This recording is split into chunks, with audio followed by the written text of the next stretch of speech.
बिस्मिल्लाहिर्रहमानिर्रहीम। Welcome to my YouTube channel English with Wajiha. तो guys, अगर आपको प्रोनाउन के बारे में कुछ भी नहीं पता और अगर आप इजी वे में इसे सीखना चाहते हैं तो मेरी वीडियो आपके लिए बहुत यूज़फुल होने वाली है, क्योंकि मैं बहुत इजी तरीके से आज की वीडियो में प्रोनाउन और उसकी टाइप्स आपको बड़ी डिटेल के साथ सिखाऊंगी। तो गाइस, आपने मेरी वीडियो एंड तक वॉच करनी है और अगर अभी तक आपने चैनल सब्सक्राइब नहीं किया तो अभी कर लें, क्योंकि मैं डेली इंग्लिश के अबाउट वीडियोस शेयर करती हूँ। आइए आज का लेसन स्टार्ट करते हैं। तो गाइस, सबसे पहले आपको पार्ट्स ऑफ स्पीच पता होना चाहिए। पार्ट्स ऑफ स्पीच टोटल होते कितने और कौन कौन से हैं? There are 8 parts of speech. Parts of speech total 8 होते हैं। तो आइए उनके नाम देखते हैं कौन कौन से हैं। First one is noun, pronoun, verb, adverb, adjective, preposition, conjunction, interjection. तो गाइस, मैंने नाउन की डिटेल एग्जाम्पल के साथ पिछले लेक्चर में डिस्कस कर दी है। टुडे आज हमने प्रोनाउन पढ़ना है, उसकी टाइप्स पढ़नी है बहुत डिटेल के साथ और इजी वे में मैं आपको आज सिखाने जा रही हूँ। आइए गाइस स्टार्ट करते हैं। प्रोनाउन, प्रोनाउन को उर्दू में कहते हैं इसम ज़मीर। तो गाइस, सबसे पहले आपको डेफिनेशन पता होना चाहिए। प्रोनाउन की डेफिनेशन क्या है? A pronoun is a word substituting for a noun और अनदर पर्सन। तो गाइस, सबसे पहले आपको नाउन पता होना चाहिए। नाउन क्या होता है? नाउन जो होता है नाम होता है किसी शख्स, जगह या चीज़ का नाम। जैसा कि हम कह रहे हैं आयशा, असलम, नूर महल, तो ये सारे क्या हैं? नाउन हैं। तो अब प्रोनाउन उसे कहते हैं, ये एक वर्ड होता है प्रोनाउन जो हमने नाउन की जगह यूज़ करना है। तो गाइस, प्रोनाउन जो है ये नाउन की जगह यूज़ करते हैं, किसी नाम की जगह हमने यूज़ करना है। तो आइए इसकी एग्जाम्पल्स देखते हैं। फॉर एग्जाम्पल्स, मिसाल के तौर पर Ayesha said that Ayesha would be late. इस सेंटेंस में गाइस आयशा जो है ये है हमारे पास नाउन। नाउन जो है आयशा है। नेक्स्ट सेंटेंस देखते हैं। She said that she would be late. इस सेंटेंस में शी जो है ये प्रोनाउन है। He, she, it, they, their, them, ये सारे गाइस होते हैं प्रोनाउन। Types of pronoun. तो गाइस, अब हम स्टार्ट करते हैं टाइप्स ऑफ प्रोनाउन। देखिए टाइप्स ऑफ प्रोनाउन कौन सी होती हैं। First one is personal pronoun, second is relative pronoun, third is demonstrative pronoun, fourth is interrogative pronoun, fifth is reflexive pronoun, sixth is reciprocal pronoun, seventh is indefinite pronoun, eighth is singular pronoun, ninth is plural pronoun. तो guys, ये सारी 9 types हैं pronoun की। अब हम इसको बारी बारी डिटेल में डिस्कस करेंगे। आइए मेरे साथ स्टार्ट करते हैं। First one is personal pronoun. सबसे पहले पर्सनल प्रोनाउन की डेफिनेशन देखते हैं क्या है। Personal pronoun refers to a specific place or things, also refer to the 3 person involved in the communication। तो guys, personal pronoun जो है ये रेफर या बता रहा है किसको? खास जगह या चीज़ के नाम को। तो ये रेफर करता है 3 पर्सन जो बातचीत में इन्वॉल्व होते हैं। आइए देखते हैं 3 पर्सन्स कौन से हैं। First person, second person, third person. First person, I, me, we, us, ours, our, denotes the speaker when referring to himself। First person उसे कहते हैं मैं, हम, हमारा। तो ये है फर्स्ट पर्सन जो अपने आप को बयान कर रहा है, उसे कहते हैं first person. Second person, you, yours, thou, he, they, mine, denote the person being spoken। अब सेकंड पर्सन जो बोल रहा है, जो किसी दूसरे को बता रहा है, तुम, तुम्हारा, तुम्हारे, उन, वो, दे, तो ये है second person. Third person is he, him, his, she, her, hers, one, it, its, they, their, theirs, them. Third person guys होता है वो, उनका, वो लड़की उनका, दे उनका, शी देयर, ये शो करते हैं थर्ड पर्सन। स्पोकन अबाउट, जिसके बारे में हम बताते हैं उसे कहते हैं थर्ड पर्सन। तो गाइस पर्सनल प्रोनाउन में 3 केस आते हैं। First case is nominative case. Nominative के I, you, he, she, it, we, they, one, who. तो ये सब क्या है? Nominative case. Second one possessive case. My, mine, yours, they, thine, his, her, hers, its, our, ours, they, theirs, one's, whose। तो ये होते हैं गाइस पोसेसिव केस, मेरी मलकियत के केस। इस कहते हैं मेरी मालकियत, तो ये है mine, possessive case. Third one is objective case. Me, you, him, her, it, us, them, one, home. मतलब उनका या हर, इट, ये सब क्या है? ऑब्जेक्टिव केस होते हैं guys. Next type of pronoun is relative pronoun. Relative pronoun की डेफिनेशन देखते हैं guys. Refer to a person और thing, begin a dependent clause and relate that person or thing in the dependent clause, or a noun or pronoun in the rest of sentence, who, whom, whose, which, what, that। तो guys सबसे पहले देखें relative का मतलब क्या होता है। Relative का मतलब होता है किसी चीज़ को रिलेट करना। तो किसको रिलेट करता है? ये रिलेट करता है क्लॉज को रिलेट करता है। तो गाइस जो क्लॉज होता है वो एक सेंटेंस के अंदर वो सब्जेक्ट और वर्ब होता है। तो अब क्लोज को जो रिलेट करता है, आपस में मिलाता है, तो वो होता है रिलेटिव प्रोनाउन। आइए गाइस इसको एग्जाम्पल की मदद से देखते हैं। फॉर एग्जाम्पल, मिसाल के तौर पर, माई doctor whom I trust fell out of bed and died। Guys इस सेंटेंस में माई डॉक्टर एक सब्जेक्ट है, whom जो है ये रिलेटिव प्रोनाउन है।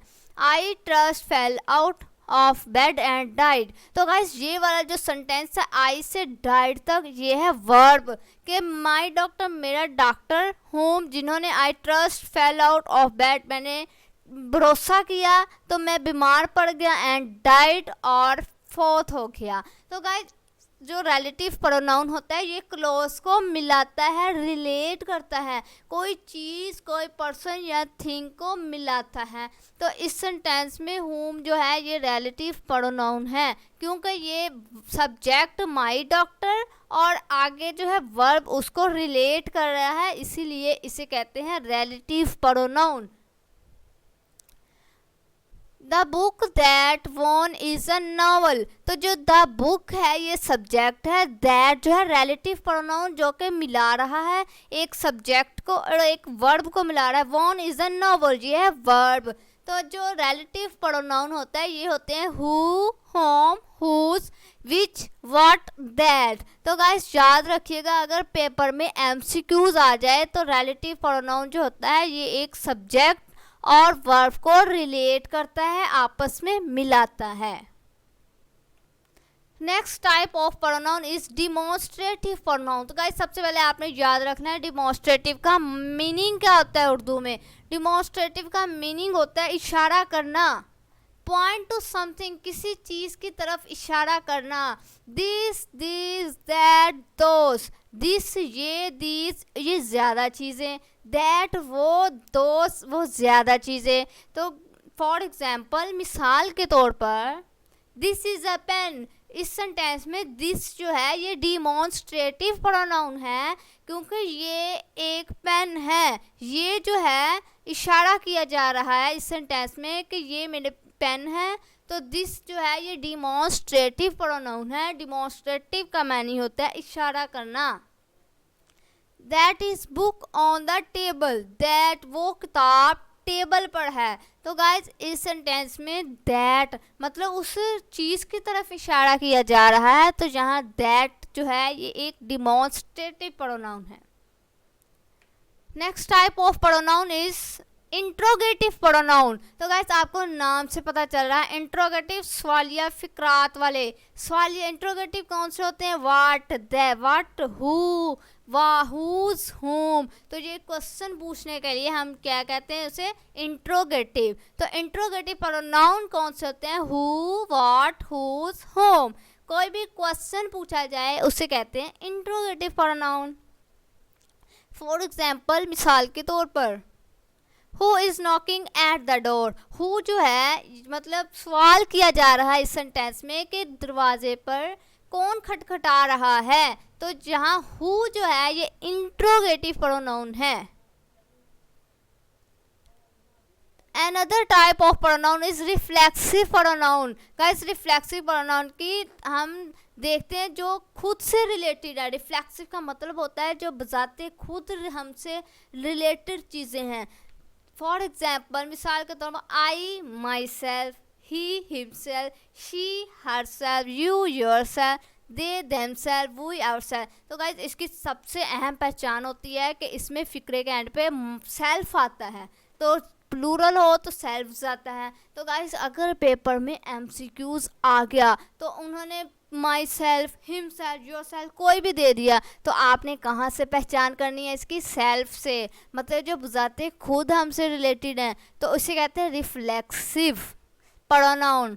तो गाइस बहुत इजी इसका तरीका है रिफ्लेक्सिव प्रोनाउन को याद रखने का। जस्ट आपने एंड पे सेल्फ देखना है, कहाँ किस पे सेल्फ लगा, वो होता है reflexive pronoun. He enjoyed himself during the summer vacation. तो इस सेंटेंस में हिमसेल्फ जो है हमें दिखाई दे रहा है रिफ्लेक्सिव प्रोनाउन है, क्योंकि रिफ्लेक्सिव प्रोनाउन के एंड पे लगता है self. Myself, himself, herself, yourself, themselves, ourselves, जहाँ से भी हमें सेल्फ या सेल्फ्स दिखाई दे तो वो होते हैं reflexive pronoun. Another type of pronoun is reciprocal pronoun. आइए इसकी डेफिनेशन देखते हैं। एक्सप्रेस म्यूचुअल रिएक्शन या relationship each other one another. तो जी हाँ गाइस, जो ज़ाहिर करते हैं मतलब म्यूचुअल रिलेशनशिप या म्यूचुअल रिएक्शन को ज़ाहिर करते हैं, उसे कहते हैं रेसिप्रोकल प्रोनाउन। आइए एग्जांपल से इनको देखते हैं। For example, they abuse each other over trivial thing. तो गाली वो भी दे रहा है तो वो भी दे रहा है, तो दोनों एक दूसरे को गालियां दे रहे हैं, इसमें एक दूसरे का म्यूचुअल रिलेशनशिप बन रहा है, इसे कहते हैं reciprocal pronoun. Maria and Ahmed gave each other gold rings on their wedding day. तो गाइस इसमें मारिया ने भी वेडिंग डे पर अपनी शादी के दिन गोल्ड रिंग दी और अहमद ने, तो दोनों ने एक दूसरे को रिंग्स दी, मतलब एक दूसरे को उसने भी दी फ़ौरन उसने भी दे दी, तो ये है म्यूचुअल रिलेशनशिप, इसे कहते हैं रेसिप्रोकल प्रोनाउन। एक चीज़ दे रहा है साथ ही दूसरा भी दे रहा है, तो ये म्यूचुअल रिलेशनशिप बन जाता है। आइए अगली टाइप देखते हैं कौन सी है। Indefinite pronoun refer to no specific person और थिंग। इंडेफिनिट प्रोनाउन कोई ख़ास चीज़ या जगह को नहीं शो करता, किसको रेफ़र नहीं करता? कोई भी ख़ास शख्स या जगह या चीज़ को रेफ़र नहीं करता, मतलब कोई भी आम चीज़ हो सकती है। For example, everybody, somebody, nobody. तो हर किसी को कह रहा है, तो मतलब कोई स्पेसिफिक पर्सन नहीं है। सम कुछ कोई भी हो सकता है, समबॉडी किसी को भी कह सकते हैं, नोबॉडी कोई भी नहीं। तो इसमें कोई भी स्पेसिफिक पर्सन की बात नहीं हुई, कोई स्पेसिफिक थिंग की बात नहीं हुई, इसे कहते हैं इंडेफिनिट प्रोनाउन। एवरीबॉडी स्पीक्स, हर कोई बोलता है, तो ये कोई स्पेसिफिक पर्सन या स्पेसिफिक बात तो नहीं हुई, इसलिए यह है indefinite pronoun. Singular pronoun that refer to singular nouns. तो नाम से पता चल रहा है गाइस, तो सिंगुलर चीज़ें या सिंगुलर कोई नाम, सिंगल नाम हो तो उसे कहते हैं singular pronoun. Another, anyone, anybody, anything, somebody, everyone, everything, none, nobody, either, neither. तो इसमें कोई भी सिंगल नाउन को जो शो करते हैं उसे कहते हैं singular pronoun. For example, none of the student is absent from all the class. कोई भी स्टूडेंट क्लास से गैर हाजिर नहीं है, तो नन जो है यहाँ एक सिंगुलर है, क्योंकि हमने सिंगुलर बात की है तो सिंगुलर नाउन कहते हैं इसे। सिंगुलर प्रोनाउन में गाइस आ जाते हैं first person, second person, third person. Subjective pronoun, इसमें फर्स्ट पर्सन होता है आई, सेकंड पर्सन होता है यू, थर्ड पर्सन होता है ही शी इट दे। जो मैं होती है वो होता है फर्स्ट पर्सन, सेकंड पर्सन कोई अगला बंदा होता है जिससे हम बात कर रहे हैं, तो थर्ड पर्सन जिसके बारे में हम कोई बात करते हैं तो वो होते हैं he she it they. Object pronouns में मी मेरा, आई का ऑब्जेक्ट है मी, यू का यू ही रहता है, हर ही का हिम, शी का हर, इट का इट ही, दे का देम। यह है थर्ड पर्सन ऑब्जेक्ट प्रोनाउंस के। पोसेसिव प्रोनाउन मतलब मलकियत के प्रोनाउन हैं, तो माई मेरा मतलब मेरी मलकियत माई, तो सेकंड पर्सन कभी भी चेंज नहीं होता गाइस, ये हमेशा याद रखिए। यू सेकंड पर्सन कभी भी चेंज नहीं होता। तो थर्ड पर्सन हिज बन जाता है hers, its, their. First person I me my, second person you, third person he she it they, ही से, second person him her it them, his hers it their. And वाली type है pronoun की plural pronoun. तो guys आपको नाम से पता चलेगा, प्लूरल मतलब जमा वाले इसमें ज़मीर, जमा, सेवरल कई सारे, सम थोड़े से, मैनी बहुत सारे, फ्यू कोई कुछ, ऑल तमाम। तो इसमें हम जमा की बात कर रहे हैं, इसमें कोई भी वर्ड सिंगल नहीं हम बोल रहे हैं, तो यह है प्लूरल प्रोनाउन। मिसाल के तौर पर for example some of the students went on strike, कुछ स्टूडेंट स्ट्राइक पर चले गए, तो सम इसमें प्लूरल प्रोनाउन है क्योंकि हम सिंगल की इसमें बात नहीं, सम मतलब कुछ ना कुछ गए हैं, एक भी नहीं गया बल्कि कुछ ना कुछ गए हैं, तो सेवरल भी, सम, फ्यू, मैनी, ऑल। गाइस उम्मीद करती हूँ आपको प्रोनाउन की समझ बहुत अच्छे से आ गई होगी। तो गाइस मज़ीद ऐसी वीडियोस के लिए मेरा चैनल सब्सक्राइब कर लें। शुक्रिया।